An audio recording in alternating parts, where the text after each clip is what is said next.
Biden administration designates part of NY and NJ coast as offshore wind zone. Officials also announced $3 billion in loan guarantees available to offshore wind projects. On a visit to Pittsburgh, President Biden will outline his plans to invest in traditional infrastructure and other areas including education and technology. The Biden administration on Monday announced it will designate an area between the South Shore of Long Island and the New Jersey coast as a priority offshore wind zone, in an effort to accelerate a burgeoning industry that has long struggled to gain a foothold in the United States. Officials also announced $3 billion in loan guarantees available to offshore wind projects. The moves come as President Biden prepares an approximately $3 trillion economic recovery package that rests heavily on the construction of electric vehicle charging stations, improved power grids and other infrastructure key to cutting planet-warming greenhouse gas emissions.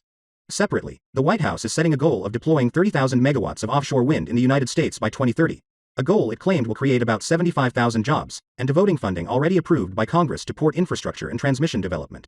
Republicans said they were skeptical of Mr. Biden's promise of millions of green jobs, and have criticized his earlier moves to suspend new oil and gas leases and revoke permits for the Keystone XL pipeline as responsible for killing well-paying jobs in their states. The White House on Monday said the offshore wind plan would avoid 78 million metric tons of carbon dioxide emissions.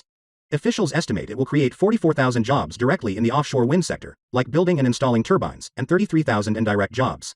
We have an enormous opportunity in front of us to not only address the threats of climate change, but use it as a chance to create millions of good-paying, union jobs, Gina McCarthy, the White House National Climate Advisor, said in a statement.